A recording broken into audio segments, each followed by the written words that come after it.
Who is Jared McCain and why did the Oklahoma City Thunder trade for him? Today, I'm going to talk a little bit about Jared McCain, give you some info about him, talk a little about his early career so far, and then talk about how I think he will fit with the Oklahoma City Thunder. Hello, my name is Nathan, and this is Thunder Up Talk, and I just want to say thank you so much for watching this video. If you like this video or any of my other videos, please subscribe to my channel. So the first thing I just want to talk about Jared McCain is that he is a young guy. He's only 21 years old. He's smaller. He's only 6'3", um, and he is a shooting guard or combo guard. So the main thing about Jared McCain is that he is a shooter. That is probably the number one reason why the Thunder have decided to trade for him. But he's really great at moving without the ball. That's one of his specialties for sure. He relocates and makes himself open and available, which will be awesome for all of our guys that handle the ball. You know, Shea, Dub, even AJ Mitchell. So he definitely fits a need. Uh, he played just 1 year at Duke. He was a one and done, and then of course was drafted by the 76ers in the first round with the 16th pick. And he really came out guns a-blazing. He was really good for the first quarter of his rookie year last year. He averaged 15.3 points per game in those first 23 games. He shot 38% from three. And by most accounts, he was kind of in the lead for Rookie of the Year. And then, unfortunately, he had that injury to his meniscus. And then this year, he just has not gotten to that point where he was his first year. He averaged 6.6 points with the 76ers this year throughout the 37 games that he's played, and he has continued to shoot it pretty well at 37%. So, a little bit more about Jared McCain. He's not super explosive. He's not like a freak athlete or anything like that. Um, but he is not just a catch and shoot 3-point shooter. So I think one of the underrated things about Jared McCain is the fact that he will be able to be a secondary ball handler. And I think that'll pay dividends. You know, anytime you have a guy that can um, catch the ball and attack a closeout as well. I think he will have that ability. Um, but again, just I have to go back to the shooting when it comes down to it.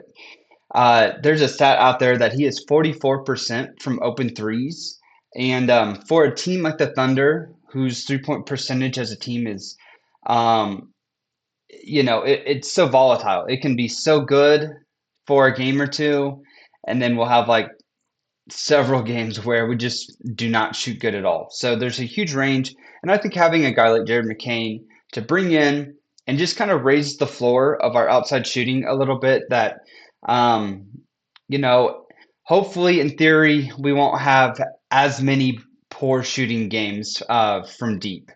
And it's just going to be awesome to watch him. I just can't stop thinking about having Shea being out there with floor spacers.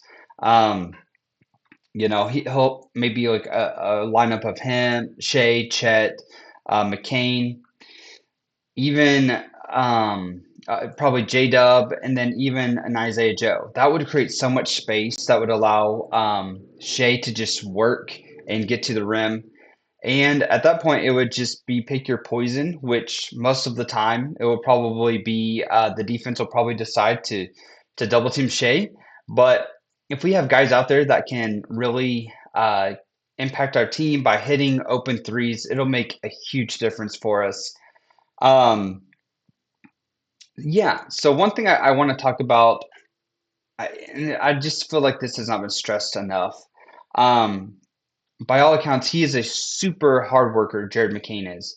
The Duke people rave about his work ethic. They said he just works so hard. And that was probably the reason that sealed the deal for Sam Presti to go out and get his guy, on top of the fact that he's going to help contribute to our team, shooting the ball. and with that secondary ball handling. Um, and then, yeah, so he just has great character. He works really, really hard. And again, he's just so young. So the version that we are seeing of him now, I don't will probably be the worst version that we see. Um, Given that he has such high character and such a high work ethic. Um, and I think that's going to be I just feel like the 76ers giving up on him. Uh, he played 23 games his first season and 37 games this season. After just 60 games is insane. It's absolutely insane to me. He hasn't even played a full NBA season. Um, Now, I would like to obviously get to the downfalls. So obviously, the injuries are a potential red flag. He tore his meniscus last season. That's what ended his season. And then he tore a ligament in his thumb in the off season, working out. And part of me just wonders, is he even like 100%? Has he really felt super comfortable on the court?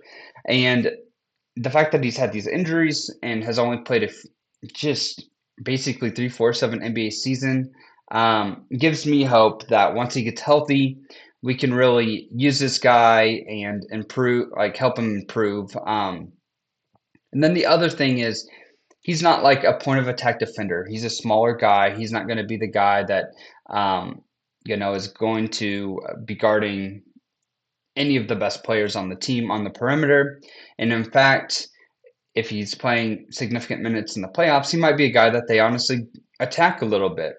But he does try hard. And again, I think that's something that the Oklahoma City Thunder's the coaching staff will help him a lot with, and just like the culture of OKC as well.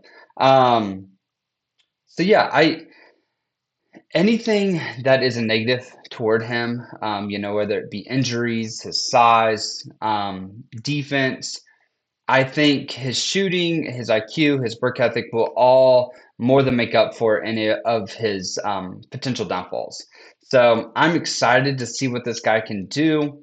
And I'm excited to see how the Thunder use him. Are they going to put him out there and just really see what he's got? Are they going to kind of ease him into things? If I had to guess, given how the Thunder operate, um, I think they'll probably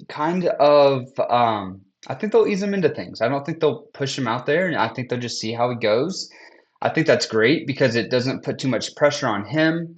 And then it's not like us as a team or an organization are just relying on the second year guy to just help us get over or help us win another championship. Maybe he's able to do that this year. Maybe he's not, and that'll be something that we can do in the future. But at the end of the day, we switched out Usman Jang for Jared McCain. And anytime you do that, it's a big win. Your team is much better because of it.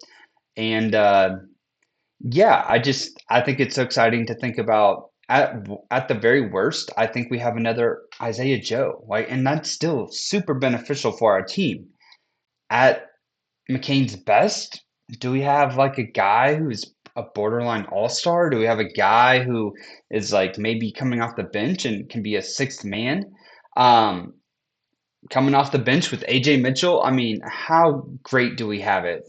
We just have so many guys who can play, and yeah, Jared McCain will be a fun guy to watch, and I just love for the Thunder that this will be kind of a secondary subplot to the Thunder organization. We have our big three, with the top being Shea, of course, and just seeing how these younger guys develop is super exciting because it helps us now, and then obviously will affect our future going forward. So. With that, I love the trade. I'm super excited for Jared McCain, and I think most Thunder fans are. And I think most 76ers fans were kind of blindsided by this. I think they were caught off guard. So, yeah, I'm just very excited. That's all I've got for today.